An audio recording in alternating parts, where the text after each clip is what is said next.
Oh. Hi, waiting for the bus to go by. Yes. Noisy little neighborhood. I'm Christine. I'm Jamie. And we are here for, I'm calling it the two-part finale. Oh, it is a big two-parter. I think of it as a two-part finale because all of the chapters that we're doing from now until the end it's really the grand finale. Yes. Yeah. It's explosive. It would be like, if it was a show, it would be a two-parter finale. Mm-hmm. So that makes sense. Yes, which, should clarify, chapters 40 to 43. That's what we're doing. And the book only goes to 46, so we're at the end. That's nuts. Yeah, but exciting. Because the next book I'm so excited for. Oh, it gets good. Yeah, I can't wait to reread that. I know, I was so happy when I actually finished, like, we're prepping for today and finished A Court of Thorns and Roses again, and I'm just like, finally I get to close this book, because we have been talking about it for like 8 episodes now. So yeah. Like, it's time to move on from this book. Yeah, especially because in the beginning we had some things to work out, so we had to re-record a few times. So we talked about some things in the book twice even. Yeah. So. And it wasn't even like the best part of the book. It was the early parts. Yeah. So it's exciting. We know what we're doing now. We swear. Yeah. No, we're still figuring some stuff out, but we got it. Tell me what you want to talk about. Okay. Book covers. You want to talk about book covers? I want to talk about book covers because I am currently reading, it's The Lost Heart. I should probably find out. Wow, you don't get... Well, you know how they have the different titles, but then... They're similar? No, all the books are called, like, Played a Prisoner series. Right? Like, each book has a separate title. So I'm currently on the third one, which is Mother of Death and Dawn, but it's the War of Lost Hearts series by Carissa Broadbent. And I had this on my to read list for a long time, but every time I saw the book cover, I was just like, oh, it's cheesy looking. I'm sorry, Carissa, it's not the best cover. Yeah, like it's just this blonde girl, like red with a sword or something, and it just wasn't... It's not as enticing as it could. Yeah, but finally I was already reading some of her other books. Right, the Serpent and the Wings. Yes. I don't know if I got that right. I read it so long ago, I actually can't remember. But it's the other Carissa Broadbent series that's like vampire based. So yes. I read those ones. And I really enjoyed those. So I'm like, I'm just going to keep on the Carissa train. Yeah. And I'm obsessed with this. It's one of the best. I like it better, I think, than the Serpent one. One of the best, probably one of my like top favorites now. I love the male-female characters in it. I have a new book boyfriend. What's his name? His name's Max or Antarius or Terrius. Oh. Farleone. Is that a separate person? No, Max Antarius or Tarius Farleone. Jeez. But we call him Max. It's my Maxie. Yeah. But I'm obsessed with this book and I just love it. And it's just constant things are happening, but like the storyline's always like moving. And, like, you want to know. There's always questions. Highly recommend it. Well, I have to read it. But the book cover put me off for a really long time. And there's quite a few I have that I've seen where they kind of... It reminds me of, like, the Fabio old school romance novels, those type. But, look, I don't know that this is the situation, but I heard another author talking about book covers and how, you know, being, like, starting up and creating books and, like, if you don't have a book publisher, let's say, to, like... back you, or you don't have as much funding as other certain authors, it's hard to get like artists, and like artists are expensive and they should be, but it's just, you know, you might not get exactly what you wanted, or you get what you get. Yes. And you're also like depicting the character on the cover, which I don't really care for. That's a tough one. That might be like another debate. Do you put the character like visually on the cover, or you leave it up to interpretation based on the description in the book? Yeah. So yeah, and I know there's been like other ones I've seen. Because the Serpents one doesn't have any characters on the cover. It's just it's a design of sorts. Yeah, which I just prefer. But don't judge a book by its cover. is the lesson. Yes. I know you had mentioned this before, but I actually couldn't think of any other books where I was turned off by the cover, but maybe I'll come across them. But if this is you, let us know if there's any that you had experienced that, right? Like not liking the cover and then the book was amazing. Let's talk about this drink. It's smelling like feet from here, but I am hopeful because that doesn't mean anything. There are foods and drinks that smell odd that are wonderful and you just get past it. So I am very hopeful for this. Tell me about it. I am not hopeful. I made quite a few errors. So this is our finale. You're supposed to get it right. I was really excited for this. I forgot that you had to make this mixture and let it like cool for 2 hours. Also, it has star anise in it. Yeah. Could not find that anywhere. Really? So I had to get, and it said to use like a full one, not like the broken up, but I had to use the broken up because that's all I could find. So I was making it when I got home from work today, and then I was like, it's not going to be able to sit there for 2 hours. So I started doing it, and in my panic, I poured the wine into the boiling water when I was supposed to put it in after. Yeah. So that might be the feet smell. That might be the boiling wine feet smell. Yeah. So what you were supposed to do is, and I also, my other error was I didn't realize it said make for 5 people. So I was we got a lot of it? Freshly squeezing blood oranges for a very long time. Like I have a full garbage bag of them. So 3 cups of blood oranges, juice, freshly squeezed, 3 tablespoons of sugar, 1 cinnamon stick, 2 whole star anise. So you boil all that, and then you put a cup of wine in it. Yeah. And then you let it cool for 2 hours or more. Till it's cool. Yeah. And then you put that in the bottom of the cup, like 3 tablespoons, and then you pour champagne over it. Which sounds lovely, but... So it's supposed to have a cool effect in the cup where it's like an ombre-ish effect. It's dark in the bottom and then light on top? Yeah. Yeah. It looks cool in the picture. It does. Oh, this drink called... Oh, yes. Maybe you explain the name then. What did you come up with? Oh, orange. It's blood orange dress. Yeah, that's good enough because it was in... Now, we sort of messed up our scheduling because the blood orange dress that Feyre wears is in the very last chapter of our last episode, which was chapter 39. Yeah. We miscalculated. We're still using it, though, because there's still blood. Right? I think there's blood. There's always blood in the last couple parts, but... So the blood still goes with it, and then plus she had the blood orange dress that she wore, so... Yeah, we're going to honor the blood orange dress that she wore to the last party she went to with Rhysand. So that's what it is. So blood orange. Which is my also first time ever buying blood oranges. Well, let's see. Let's see. Cheers. I'm terrified. Oh, it's not awful. It's not that bad. It's not sweet, though. Was it supposed to be sweet? I think it's supposed to be sweeter. Because you did put sugar in it. Yep. Okay, it tastes like champagne and cinnamon. Mm-hmm. Champagne and cinnamon. Champagne and cinnamon, but like light. I like both. Yeah. Okay, I thought this was going to be a lot worse, so... Yeah, no, it doesn't taste like feet at all. I brought down another drink because I was like... Just in case. Yeah, probably not going to drink it, but I will drink it. No, I'm going to drink it. Yeah, I'm also going to try it again after when the rest of the stuff is cooled more. Yeah. And see what... Do you know what I love the most about this is that you broke your back with these damn blood oranges, and I don't know that I really taste the blood orange. You are completely right. Maybe I need to put more in. That's so funny to me. Yeah.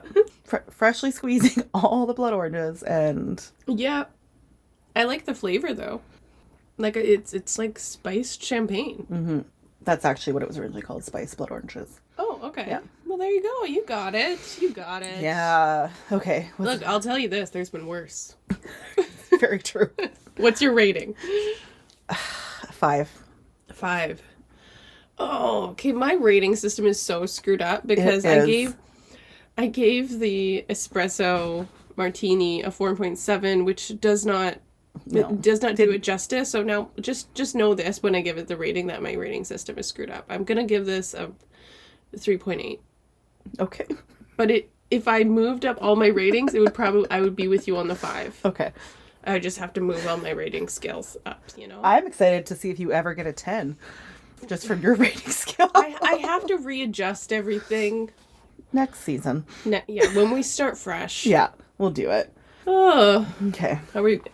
Let's get into it then. Yeah, let me just adjust. As always.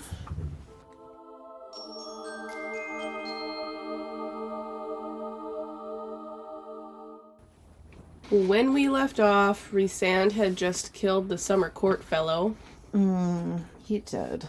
They had been going to their daily parties, but now it is time for the second task. Da-da-da! Dun, dun, dun. Feyre is brought to this smaller room, so it's not this big giant throne room that she's usually in. I believe it's gilded, she says. Does that mean gold, right? Yeah. Okay. Which I only know from Play to Prisoner Right. series. Yeah, that taught me the definition of guild. Yes. So, of course, Amarantha and Tamlin are sitting front and center, and there's a smaller group there, but she's staring at Tamlin. I don't know how to explain what happens next. Amarantha does not like it. Like what? That they're staring at each other. That they're staring at each other. Yeah, she's not pleased about it. The quote I wrote down that she said, because I just love her commentary. She says, "How about a little practice?" And then the floor starts moving down. So Feyre starts like. But what was she saying that in reference to? How about a little practice? I think Feyre figures it out like when she goes down, and then she figures out that she has to read something. Oh, yes. So it's like she's not sure what she's referencing, but then she figures out what the task is, and she's like, "Oh, she found out that I couldn't read." Yes. So she's lowered into this pit, and there's an iron gate in between, and she sees that Lucian is being held down on the other side. He's sort of kept prisoner, which... Oh, my man Lucian. I don't know why they keep targeting him. Right? Leave Lucian alone. Stuck up for her once, and he is just, well, Amarantha's not going to sacrifice Tamlin, right? So she's... This is another way it's to... you, Lucian. Yeah, torture the both of them, really. Mm-hmm. Which, and my other thing I highlighted that she said, just because I'm obsessed with her one-liners, when Feyre looks and realizes it, and she goes, "Something wrong?" Oh, yeah. I was like, oh, so good. She's so good. You're good at your job, evil queen. Mm-hmm. So Feyre has to solve a puzzle, and she has to pick the correct lever. So there's 3 different levers. They say something on them. Of course, Feyre has no idea. She just knows that they're 1, 2, 3. Yeah, but can't read any of the riddle or whatever that is above it. Mm-hmm. If she doesn't solve it, her and Lucian are gonna be squashed. Yeah. There's a bunch of like spiked great things that are slowly coming down, and they're she like before before they get to smash them, she has to pick a lever, and one of the levers will stop them. Also, side note, kind of another thing that was mentioned, Lucian's parents were not there, which I found interesting. Feyre noticed that his some of his family members were not there, which we can only assume means that they didn't want to watch their son potentially be killed. Fair. Which, how nice of Amarantha that she didn't make them come. Yeah. They must be on her good side, sort of. So, Feyre doesn't know what it says. I was just reading this and I was like stressed. Oh, sweating. Yes. Yeah. I was like, I know what happens. Yeah. But I was still like, just reading it, like my heart was beating faster. Like, this is so stressful. She can't fucking read anything, and she's gonna die. Lucian's gonna die. He's yelling at her to just pretty much pick something. Just pick something, Feyre. Get this over with. Okay, my favorite part of this scene is when Feyre starts to rationalize, and it's absolute nonsense, but I could relate so much of making choices that are so illogical, but you just... So she says 2. 2 is a lucky number because that was like Tamlin and me, just 2 people. 1 had to be bad because 1 was like Amarantha or the ACOTAR, solitary beings. 1 was a nasty number, and 3 was too much. It was 3 sisters crammed into a tiny cottage, hating each other until they choked on it, until it poisoned them. It's like, Feyre, what are you talking about? Yeah. It can't be number 1 because Amarantha is 1 person. Because you and Tamlin are together, that means that 2 is a good... What are you talking about? Right?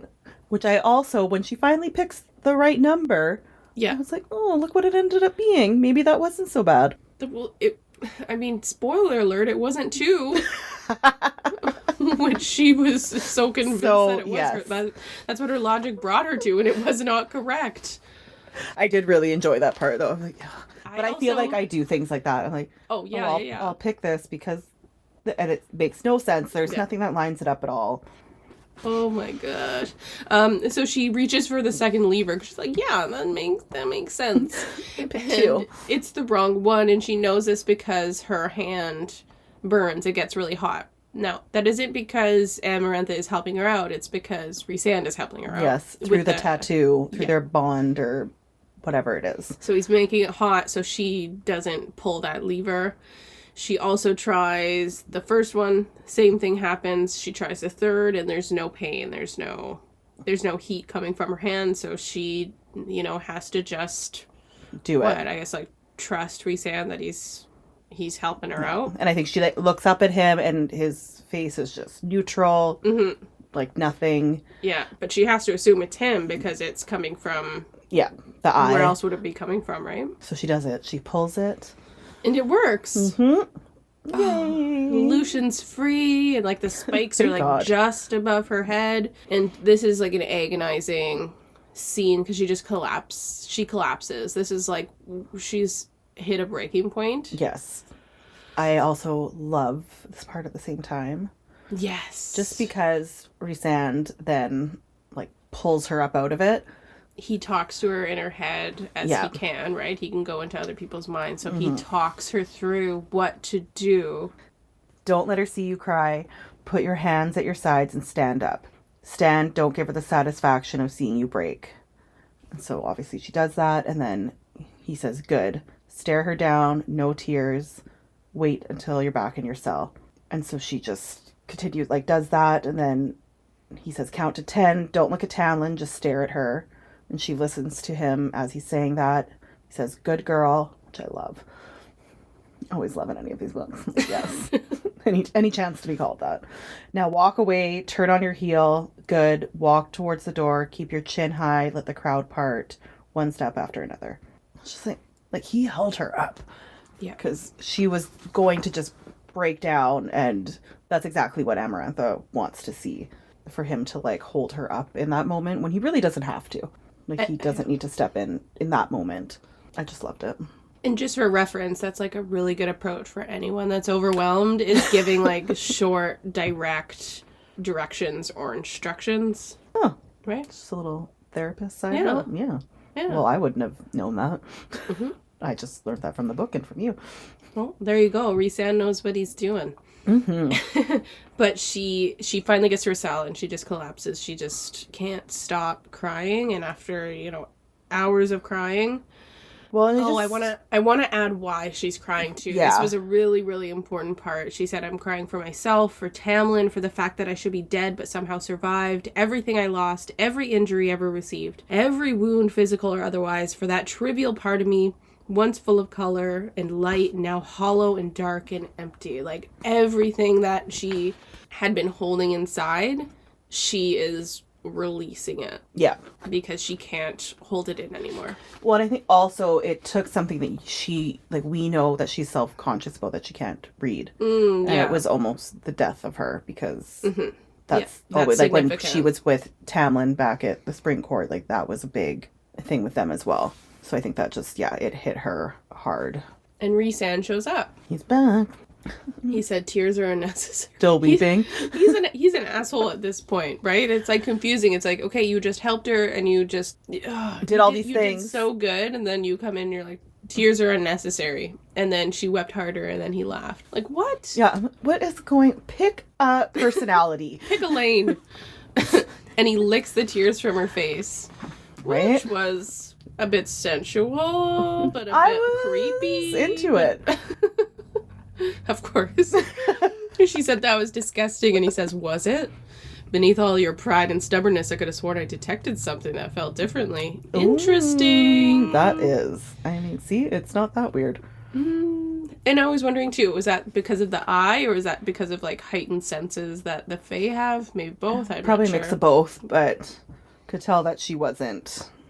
It took her a minute to be repulsed and push him away. Yeah, because he licked away all the tears. Yeah. It wasn't just one. It was all down of them. The cheeks, and the eyelashes. Yeah, and she didn't move. Yeah, and he tells her that she can have the night off from the party. Oh, thank you. So generous. So nice of you. He does taunt her about not being able to read, which... Again, stop it, Rhysand. Yeah. Just why do you... Leave her alone. You just got some points, then you're bringing yourself back down. But I do like at the end of the chapter, the last line.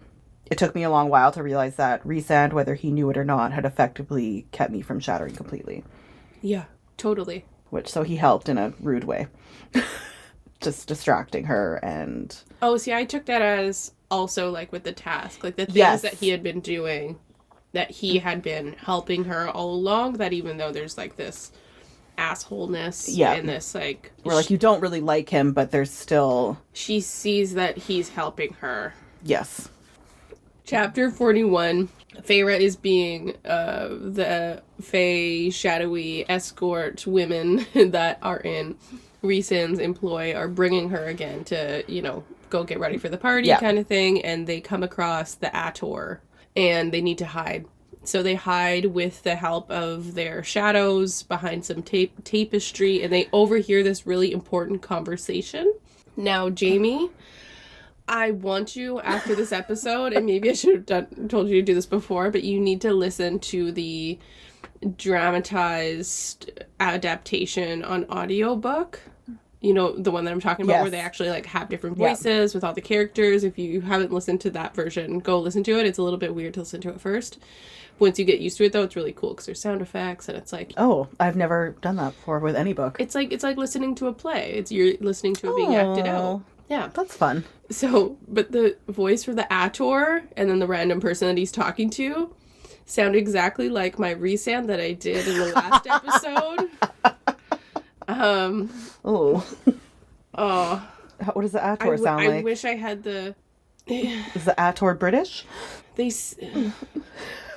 I wish I could describe... I don't even know if they picked an accent, to be honest. Both of them were just like, who are these actors that they hired? Are these I don't want to cut them down. They tried, but like... Well, they were hired for a reason. I did just as good, which is not a good sign for them. But just the accent. Maybe you have a new career. But I'm trying to think of what the accent was. It was like, my lady shall be pleased to hear that is ready at last. Like, it was just like over the top. Okay. Well, I'm excited to listen. Okay, I really wish you had like a little clip of it. Practice more. I mean, we could stop this and listen to it if we really wanted to. I kind of want to. Okay. So they're British. Are they? They sound like old, like you would see knights in an old movie. I see one of them, I was like, is that like Virginia? Oh, maybe? Yeah, they weren't bad. I thought it was going to be worse. It wasn't that bad. It sounded worse. I think I was shocked by the... In the ACOTAR, I thought he would sound more like creepy. You know, okay, whose accent is better, mine or theirs? It's a tie. Okay, thank you. Yeah, so you might have a career, just saying. So should we talk about what they actually were talking about? Do you want, I can say the whole thing? No. Or no? No. I don't know. I think what's important is like the other guy that is clearly there for the King of Highburn and communicating with the ACOTAR is saying like, he's not happy with what she's doing with Feyre and thinks she's just like... And kind of, she's like, walking a thin line here, and that he still holds all the power. Pretty much. And she saying has to like, be careful. You screwed up the war, and like, you got so fixated on this thing with Jurian and your sister that you basically lost the war for us. Like, she needs to know her place and know that the king is watching her and that he can take her power away at any moment. So, like, watch yourself. And the ACOTAR is like, don't talk about my lady like that. Yeah. Right. The ACOTAR is now British. Yep. That's basically it. Yeah, and then I think it's just interesting also she points out that the two shadows that are with her are kind of spying to see what they for like Rhysand, and I think Feyre then says, does Rhysand know this? And they're like, he will. Yeah, like, we'll let him know, don't worry. Don't worry, girl. So next Feyre is back in her cell, but I wanted to add, because we missed it, that Feyre, you know, she had this big breakdown in the last chapter, but she is really down on herself. She says, a permanent darkness settled over me. I began to look forward to the moment where Rhysand gave me the goblet of fairy wine and I could lose myself for a few hours. She can't figure out the riddle. She calls herself an illiterate, ignorant human. Yeah. She's in a very dark spot. It's really sad. Yeah. Just 'cause I'm like, Farah, like, but look at all you've done. Right. I also understand why you are in this dark spot completely. But it's just sad when I don't like when she gets in her negative talk mode. But then something really cool happens. She is laying in her cell and this strange music comes into, she starts to hear it. It just sounds so nice. I didn't write it all down, but basically she's like hearing colors and or not hearing colors, but she's like having this. Just like the first part, it's literally like a sentence because it is, I feel like 2 pages of her description of it. Yeah. But she's like, I could see it as if it were a grand painting, a living mural. And then she continues on, but even her just like talking about painting and seeing how the linked colors. That is to it. Yeah, that it was, she just describes the music so beautifully. It brings her back. An artist's brain. But it was a very, beautiful moment. And I feel like that lifted her spirits back up. That she remembered what she was fighting for. And it was really cool to see. And I think, like, I could relate to that and, like, hearing other people's stories and, like, the spot where you get to and, like, the really dark places and how, like, things like music or things like movies or things like painting or, like, whatever it is, like, other types of expression, even if you aren't able to express yourself in, like, the regular way, that is so, like, gets you through. Yes, and it can just kind of remind you of the good things. Like, I'm okay for right now. Or I will be okay, or, like, gives you some type of light. And then she stares at the eye in her palm, and she thinks about that next trial that's coming up, the final one. Oh, God. It still smells like feet, though. It reminds me of, like, Nana. Well, Like something with, like, the cinnamon and whatever else is with it. It's kind of, the smell is cidery because it has those spices. That's what it reminds me. Okay. Anyways. Chapter 42, I titled Tamlin Horny at the Party. And Rhys and Vulnerable. Yep. Which, I love those titles. I really enjoyed. I laughed as soon as I looked down and saw those in bold print. Because I always give titles to the chapters, so just when I'm glancing at it, I can recall exactly like what happens to these chapters. Well, Tamlin's horny, Rhys and vulnerable. So let's get to it. Tamlin sees Feyre and he's staring next to her and he tries to pretend like he's not looking at her. And she can smell him, like, before seeing him. So I wanted to ask you, would you know Eddie's smell if he was, like, behind you? Does he have, like, a smell for you? No. I feel like I should have an answer to that. Like, try it out when you get home. You just stand really creepily behind me. Yeah, could you just stand behind me, see if I can smell you? Yeah. I think she describes the scent, like, knows what it is. But that was curious to me. Because she's also human, so it's not like she has fae. Well, I'm just a bad wife, I guess. I guess, if you don't know what your partner smells like, there's trouble in the waters. You need to fix that. That's like people giving bad TikTok relationship advice. And they, Yeah. So you're probably going to break up because you don't know what he smells like. Take the test. I guess he's not the one for you. Say goodbye. Anyway. Yeah. Tamlin's hand brushes her and basically tells her, like, hey, go meet me in the that cave, that closet cave over there. Meet me in the broom closet. Yeah, broom closet. That's not what he says, but basically that's what he says. That's what I pictured at first. Obviously, it's not a broom closet, but... I mean, there might be a broom in there. And they start to kiss and tear at each other's clothes, and then... What I felt was wild and hard and burning. So, very into it. Oh, yeah. Yeah. So... And Rhysand appears, and he coughs, and he says, shameful. I can just picture it so well, him just, like, leaning there, like just bored. Yeah. What are you two doing? He just shames them for what they're doing. Like, what the hell are you doing? Like, we are all trying to survive here, and, like, Amarantha... You guys are making out in a closet? She's gonna kill you if she... Like, what are you doing, you idiots? Yes, exactly. Rhysand makes the paint disappear off Tamlin's clothes, basically says, like, go back to the party. Yeah. And Tamlin complies. Yeah. Because he knows what he did wrong, and... Literally, and he also has not... They haven't said, like, a word to each other. Right. Like, they did not say hello. But it also makes me think that, like, Tamlin doesn't have any faith in her either. That, like, just like Feyre's like, I'm probably gonna die, Tamlin's like, she's probably gonna die. So right? They're both just, like, really hopeless. Yeah, I think she says that too, like, this might be our last moment together. And Rhysand seems more like, hey guys, like, we need to stick to the game plan. What the hell are you doing? He feels like he's like the coach. He's like, guys, come on. I'm the adult here, and you guys are being idiots. Yeah. Let's give this a shot. We might win, okay? Yes, pretty much tells Feyre she's a fool. Mm-hmm. And Feyre says, what do you care? Yeah. Oh, I like this part. He says, what do I care? And then his wings flare out. Wrath twisting his features, it says. And then he says, what do I care? You know? Yeah. And then Amarantha comes in and his wings disappear and he can't finish his sentence to explain to her why he does care. Yes, and then him and Feyre make out a little bit. Yeah, so he forces his tongue into Feyre's mouth, and Feyre's really confused, but we come to learn that he's basically just doing that because Amarantha's standing there and he doesn't want her to know that Tamlin was the one with her. Yeah, because now her paint's all smudged, messed up. Yeah. And Amarantha pretty much sees this, laughs. There's Tamlin beside her, just not making eye contact. Other fairies around. Amarantha's like, the humans are all the same, or you humans are all the same, aren't you, or something like that. Yeah, and Rhysand's mad. He's pissed. So when they go back to the throne room, he's just like, just go back to your cell. He's annoyed. Yeah, he's like, you idiot.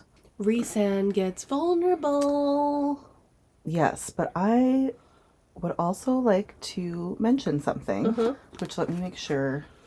So I noticed this as I was reading. She starts to refer to him as Rhys. Really? Yeah. When? This part she does, because he says, I'm tired of you for tonight, Rhys said. Oh. So it starts to change in this part. So I did Google it.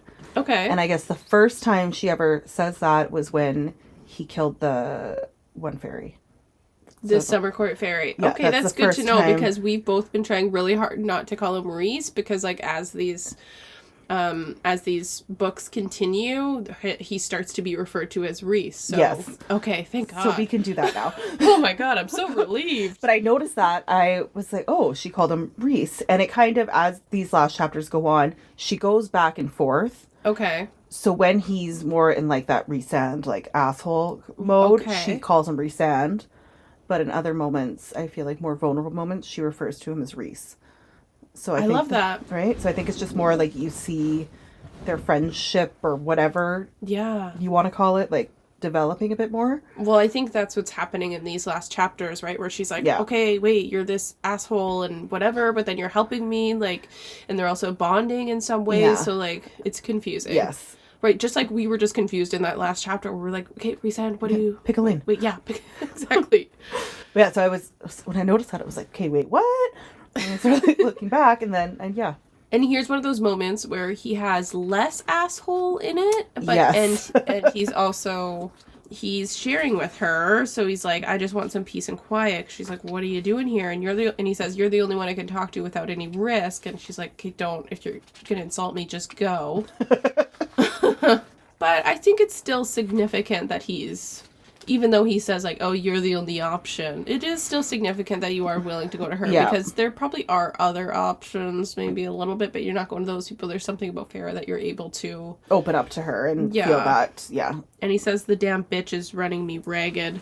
Imagine how you'd feel if I made you serve in my bedroom, which is, like a heartbreaking scene. Yeah, I want to throw up because a little bit because you realize that Rhysand is not like a willing participant in when everyone's been calling him or when he's been walking through the room and everyone's like, Amarantha's horror, and it's not his choice. He doesn't want to be doing that. He's doing it to survive too. Like he doesn't like her.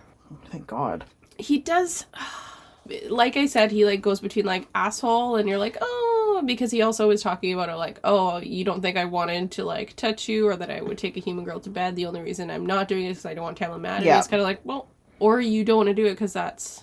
You kind of don't know, again, like, what lane he's choosing. It's like, are you saying that because you're still playing the asshole? Or are you doing it because... Like, what are you saying? Yeah. Because I don't think that you would just, like, randomly, like, take her to bed while she's drugged. Like, that doesn't seem like that fits with that other part of you that you're showing. So it's confusing. He's going back and forth here. Yeah. I feel like he's been playing a lot of games for so long, he doesn't know. Yeah. And he also talks about, he does say it's his only claim I have to innocence, the only thing that will make Tamlin think twice before entering into a battle with me. So he's referring to how he hasn't touched her. Or when she talks about the paint, it's only, like, around her waist. He's never yet gone any further. It's the only way I can convince him I was on your side. Believe me, I would have liked nothing more to enjoy you. Like, I'm trying to do something good here. It's strategic, and I don't want Tamlin to be so mad at me that he's directing his anger at the wrong person. Yes. So he still has that, to back him up and to be like, but look, I did this. Now, I wrote down, is this necessary? Because he's basically saying, I'm trying to ramp Tamlin up to get mad at Amarantha once that spell breaks, and so he goes to kill her. But it's like, I feel like there's enough stuff that he should be mad about. He will be pissed. I think he's good on the, like, anger part. Mm-hmm. Then we also find out why she chose him, which he kind of says, like, it's a long story, but that we find out that his father, or did we know that before? No, we didn't know who it was. Right. So Amarantha decided she especially wanted to punish the son of her friend's murderer. She hated me enough for my father's deeds that I was to suffer. So Breese's father killed Tamlin's family. Yeah, and she was friends with Tamlin's father. Yes. So to go back to the creepiness of Amarantha wanting Tamlin, she references Tamlin's father as her friend.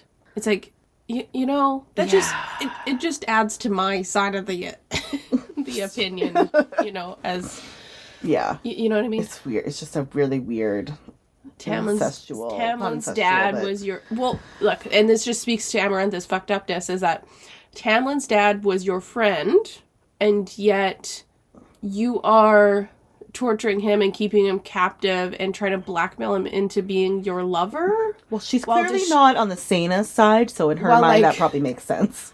Destroying his court, basically, that was before your friend's court. It's just like, it's your logic. And now I'm going to take this other man's child and make him sleep with me. Right. So rape him. It's... Lady, you're cuckoo. Yeah, cuckoo bananas. Right after that, Farrah kind of says, I might have reached a hand toward him, might have offered him my apologies, but every thought had dried up in my head what Amarantha had done to him. Mm-hmm. So again, that's just, I think, she feels it. How much he's actually suffered, even though he's still very confusing, but it is just, which they've been down there for what, 49 years? Yeah, it's a long time. Yeah, so it's sad. Farrah mentions how, like, you didn't have to bargain with me when you made this tattoo bargain. Me have to go to your court once a week for a month kind of thing. You could have just said every week for the month. You could have picked, I was dying. You could have picked anything, like, why did you do that? Or she says something like that, and he just says, I know, as he's leaving. Says, I know. Another confusing... And you're like, are you good? You're bad. What? Right? Which, I love mixed messages and a confusing man. Always what I go for. In a book. In a book, in real life. So... Stop it. It's the licking tears thing. So he's winning me over a little bit. Now put that on your dating profile. I like hot and cold. Yeah. I like you to lick my tears. Mm-hmm. I like you to get me really strong alcohol. Yes. And just let me dance. Make me dance for you. I'm a dream. I'm just getting so many weird messages after that. Yeah. I mean, you get weird messages anyways, so probably not going to be bad. It'll ramp it up. Mm-hmm. We are in our final chapter of this episode. Oh, I was like, what? No, we're not. What? We're in the book now. It's intense. It's called The Stabbing. Oh. I forgot what the title is. You did. Stabbing. Okay. So, there's spoiler alert. There's some stabbing that happens. So for the third and final task, Farrah gets to put on her old pants and tunic. Mm-hmm. And it's stinky. Yeah. It's stinky and it's dirty. Mm-hmm. It is. Imagine how bad it stinks. Right? Like, nobody's washed it for her. Ooh. Imagine wearing the same underwear for 3 months. Ugh. know. I just wouldn't wear it. She's probably got infections. Anyway. It's a nice visual for you. So this time it's different when she's walking into the throne room because it's silence. She says there's only a few. Yeah, it's eerie. There's only a few laughs, she says. And she wonders if that behavior that everybody had been displaying, you know, shouts and cheers and taunts and all of that had been a performance, just like Rhysand had been performing and Tamlin had been pretending badly to be indifferent and those kind of things. Which I think also we kind of did touch on how Rhysand had kind of talked more like what we're getting to about how what Farrah is about to do or could do is really like freeing all of them. He does mention that, I swear. What? No, I don't know what you're saying. Like what Farrah's doing. So the third task, if she actually does it, she can free them. Like everything's kind of resting on her. Yeah, that was their last conversation, right? He's saying like it all's down to you. Like it's on you. Yeah, that this could actually happen and we could actually be free. Oh my god, he's so much more optimistic, which is, you know, what we just referenced with, like, Tamlin and Farrah. They're just like, let's make out. Yeah, we're gonna die tomorrow. And he's like, come on! Let's do this! We're so close, you guys! Come on! So walking into the room, she just really kind of realizes and takes it in, and it's just, their world's rested on my shoulders. Which is a lot. Because she's human. Yeah. So that's a lot that all these fairies are kind of now looking at her to be like... Yeah. And then they do a cute little gesture for her. Oh, yeah, like a gesture for the fallen. Yeah. That's nice. So, you know, they're also not... They're saying you're probably going to die, but, like, thank you for trying. Yes. Yeah, it's the message I received. Yeah. Which is very nice of all of them, considering how they would just be laughing before, which, again, that you said and, like, touched on, but that was a nice moment. Amarantha is amaranthing, and she says, I wonder if it will be worse to fail now when you are so close. Any words you have to say before you die? This is such an intense, like, sad, like, whole thing, but just her lines, I can't. Like, She's great. She's great. I love it. Applause. Farrah just tells Tamlin that she loves him, and he doesn't react. And he doesn't. Usually, he like grips the chair. Oh, I didn't notice that. Well, she mentions she's like his knuckles weren't white. He made nothing.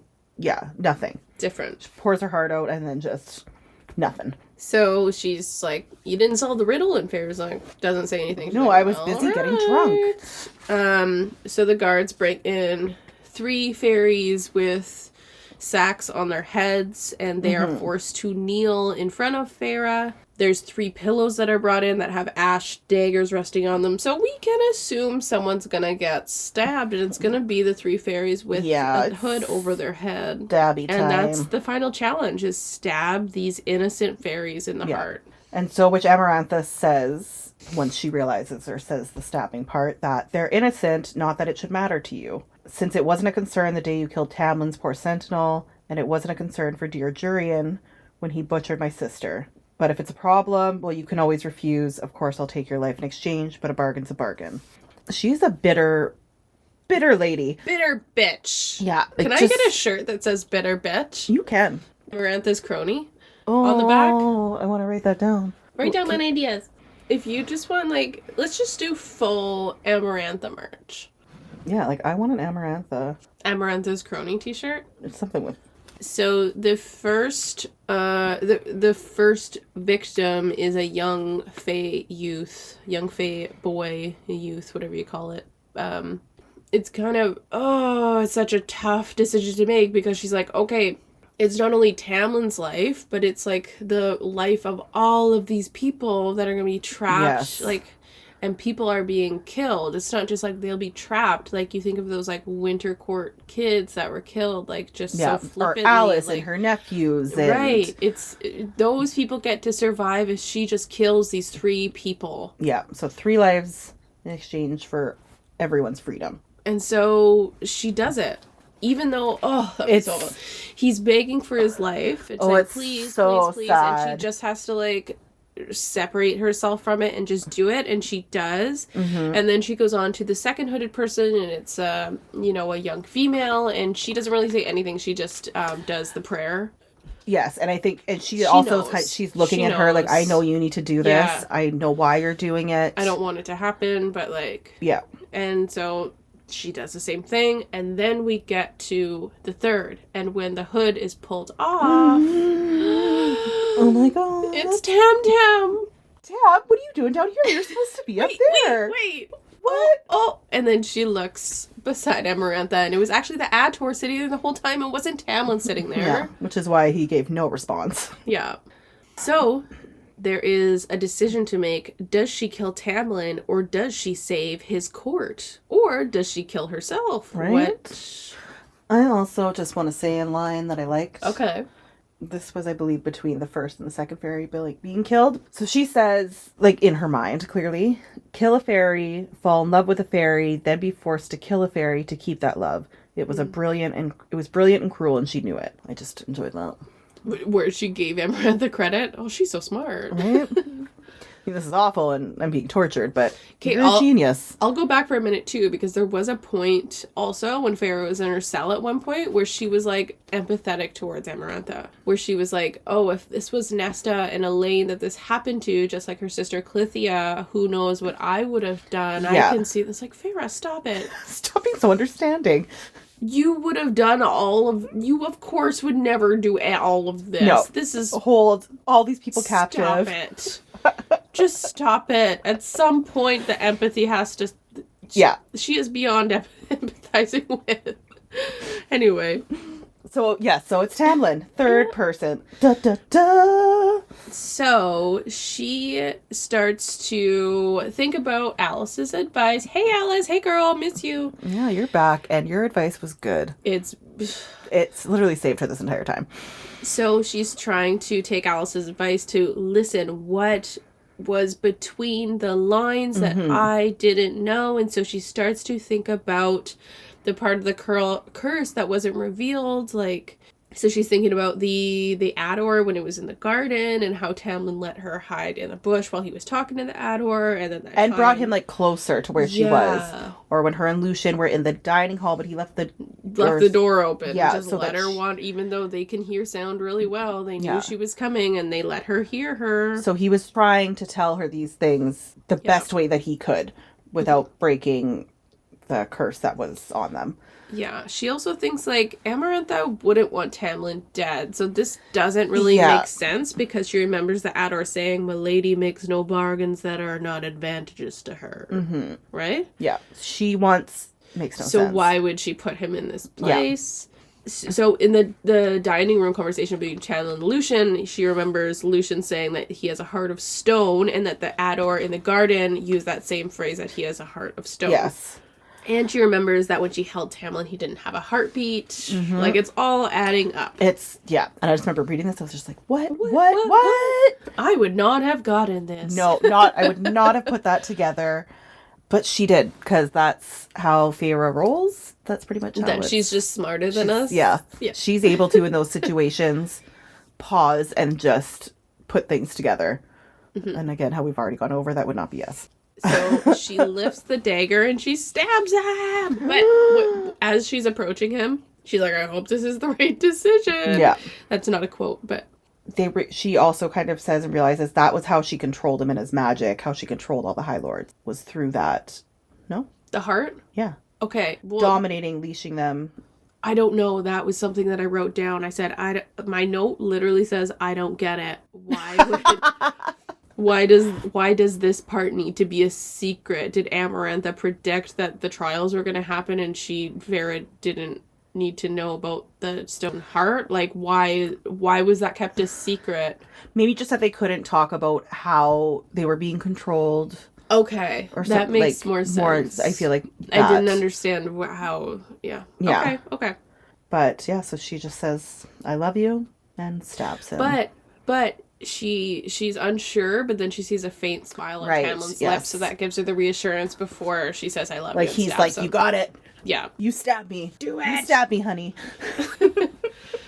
And that's that. Yeah. I think that's it. That's the end of the book. That would be a horrible ending. And I stab him. Thank God we read these when the second one was out, because I could not imagine. Oh. Right? Oh my goodness.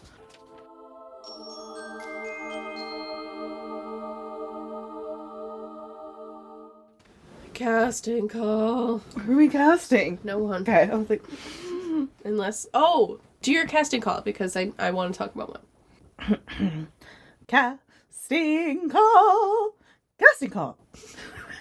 You know, your voice reminds me of, like, someone on, like, a TV show or something that, like, you're, like, they sing and you're like, I'm not sure. Like, it's really bad, but it's not so bad. But they sound like they think it's good. Their commitment maybe is making it. I'm so confused. Good. I like to, That's what you're going for. Yep. We don't know.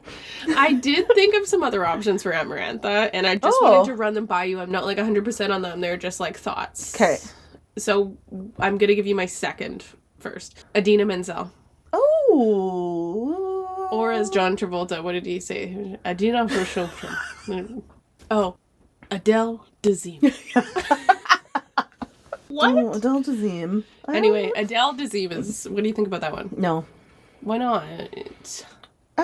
She's too theater. Yeah. Okay. No, I agree with that. And I think just that was like for Amarantha, it's like sarcastic one-liners. No, they're not really sarcastic. They're just her one-liners. Okay, what about... But for that, like, comedic, I just don't see it for... Bryce Dallas Howard. That I had also thought about. Okay. As well. She could have the evil sweetness, though. Yes. No, I still like your other choices. Okay, I don't mind that one. Okay, well... I still like mine better. But... If I think of another one by the next episode, I'll let you know. Yeah, gonna figure it out. Fine, Steve Buscemi. Steve Buscemi for the win. You look beautiful in red. Okay, fine. MVP. MVP. Okay, MVP. we don't have this. We don't have the same one in this one, do we? No, what is mine? Lucian. No, I'm not going with Lucian. That's a lie. It's a lie. He endured though. Right? That's why I kind of want to go. Like he keeps getting. No, that's not a bad pick. Thrown in, right? Because he stuck up for her. Yeah. He's tried to help her. Then he's getting thrown in to die because he's being a good friend. Yeah. And he would have come to save her. And his brother's laughing while he's almost being killed. And he's still. Yeah, he's really made up for not coming with the Surrey. Like show that he really cares. Well, he didn't have a choice to be. That's also fair. But even just how he couldn't come, like he wanted to come help her, but was obviously healing slowly. That was not in this episode, though. No, I'm just still like throughout. I feel like the last like 2 episodes, he's kind of been through a lot, and then he's thrown into it again. Oh yeah. So, okay, Lucian, that's me. I love you, Lucian. Mine is Rhysand. Which, I was on the fence about this one because, like we talked about, Rhysand is not picking a lane. Yeah. But let's be real here. He is the only one helping Feyre at this point. He's the only one doing anything, really. And I think we'll talk about this more in the next episode, but I question Tamlin's agency, like his ability to do something. It almost feels like Tamlin feels like he can't do anything, and he's like stuck in the choices that he's made. Like his decision making is confusing me, and obviously we don't have unless we had Tamlin here to interview him. Yeah, we about don't know how he made all those choices. I am like questioning, like it seems like Rhysand's doing more than you are, guy. He's really doing the most. Yeah, and like aside from the asshole stuff, he's moving this ship along. Yeah. He's helping Feyre win, and she would not win without her. Little behind the scenes moves. She would not be winning without him. Yeah, he's committed to freeing them. Yeah. And he has figured out ways to do it with also not... Okay, let's just say he's smarter than Tamlin. I'll say it. Oh my god. Yeah, 100% agreed. I feel like Feyre and Tamlin are like these like 2 in love teenagers. Yeah. She's like, I'm gonna save you. And Rhysand's just standing there being like, what? You dodo heads. Well, and even think back to when he was talking about Tamlin and was like, if he was a real High Lord, he would have done what he needed to do to make you fall in love with him, to break this curse. Right? He would not be sending you away because like he feels bad because you're human. He would do what he needed to do to save the people of his court. Like, come on, guy. And I kind of agree with him. I do, but in defense of Tamlin, he was thrown into that role, so he was not raised to have like High Lord mindset. Also, I can't really get mad at you that you were in love with her and sent her away to save her. I mean, it was but over you're all these. sacrificing Yes. everybody else. And I think that's what Resend is saying, Yes. is like, Resend's not saying like, I wanna fuck you over, Feyre. He's saying like, you do what you need to do to like save your people, even though Yes. like you do awful things to save your people. Fair. No? Yep. So MVP, Resend. Reese, who we can call Reese now. Reese. Thank fucking God. You got it, my guy. Okay. Resend's really, it's a lot to say. Look. It's a mouthful. If anyone is listening, this is so sad. It doesn't matter. I am excited for the next episode because I'm going to tell you what's up next. Let me. The ending is up next. Yes. Well, the ending is up next, but we only are doing a few chapters, and then the rest of the episode is going to be us talking about not a whole, but we're not going to summarize the whole stuff, but we're going to do like awards. Yeah. Right? Cocktail countdown and the cocktail crown. So like, what is the best of this season? I'm going to get my rating scale right. Pretty much going to be exactly like the Oscars. So it's just as exciting and just as glamorous because I do have a secondhand sweater that I'm wearing of Jamie's with bleach stains. So I'm grunge chic. Maybe I'll put a dress on. I do. I mean, I was look thinking at that. About it. Look at that rack of dresses I still need to sell. Oh my God, I have so many ideas. Yeah. Okay, then we're going to do our favorite moment. I wrote down cringe moment too. Oh, you never told me that ahead of time. I just thought of it last night. Okay. So if you think of one, then I'm going to tell you all the words I mispronounced. And the list is too long. And then we're going to do the casting hill that we will die on. Yes. So, like, what is the number one casting that you were like, there's no way you can tell me anyone in the world that is going to be a better fit for this character. Then we're going to do the ultimate loser. Then we're going to do the Medal of Honor. And then we're going to do the overall MVP. My God. And that is it. Yeah. A very exciting award ceremony. Yes. Ends the end of a season. Season 1 of Books and Booze. Oh my goodness. We'll see you then. Yeah. Get excited. Okay, bye.